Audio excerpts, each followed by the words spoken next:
Центробанк в июле планирует рассмотреть вариант очередного повышения ключевой ставки в стране. Отмечается, что она может быть увеличена до 17-18%. Как заметил глава департамента ЦБ Кирилл Тремасов, инфляция в России приближается к верхней прогнозируемой границе. По его словам, соответствующий прогноз также будет уточнен в июле. На июньском заседании регулятор в 4-й раз подряд сохранил ключевую ставку на уровне 16%. При этом глава ЦБ Эльвира Набиуллина допустила, что в июле ключевая ставка может быть повышена.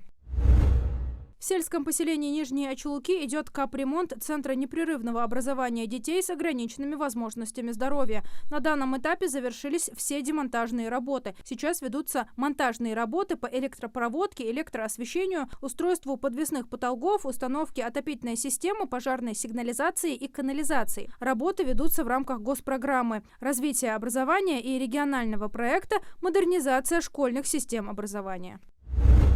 Комитет Госдумы по экономической политике рекомендовал принять в первом чтении законопроект о технологической политике в России, направленный на обеспечение технологического суверенитета. В комитете считают, что принятие законопроекта будет способствовать успешной реализации инвестпроектов в области научных разработок, исследований и научно-исследовательских и опытно-конструкторских работ, а также будет способствовать переходу к инновационно ориентированному экономическому росту, усилению роли технологий как фактора развития экономики и социальной сферы. Законопроектом определяются цели, задачи и инструменты технологической политики России и регулируются правоотношения в этой сфере.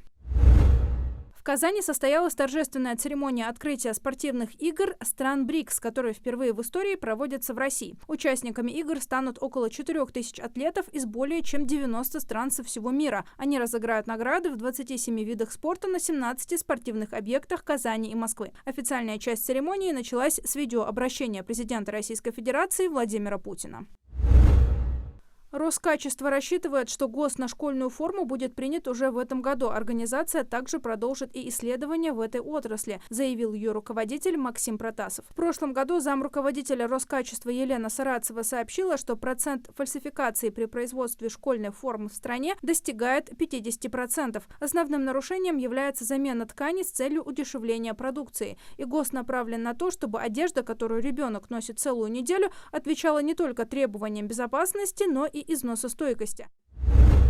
В Госдуму внесут законопроект, по которому сумма фактически выплачиваемой зарплаты должна быть не меньше минимального размера оплаты труда. В пояснительной записке к законопроекту говорится, что фактически выплачиваемая на руки сотруднику сумма может быть меньше МРОТ из-за удерживания работодателем НДФЛ из начисленного заработка. Там также упоминаются ситуации, при которых зарплата оказывается ниже МРОТ после того, как работник брал отпуск или больничный. В настоящее время зарплату ниже уровня МРОТ после вычета НДФЛ получают около 5 миллионов работников. В основном это занятые в бюджетной сфере. Сборная Ингушетии по греко-римской борьбе завоевала 7 медалей на открытых межрегиональных соревнованиях на призы клуба спортивных единоборств Байсангур-Биноевский. Полный комплект медалей завоевали борцы клуба Ади Ахмат, Нальгиев Ислам, Аздоев Умар и Костоев Исламбек. 2 бронзовые медали выиграли представители спортивной школы Олимпийского резерва Экажева, Цычоев Муса и Лалахоев Ахмед. Барахоев Мухаммад и Костоев Ибрагим, представляющие спортшколу сельского поселения Галашки, завоевали золотую и серебряную награду соответственно.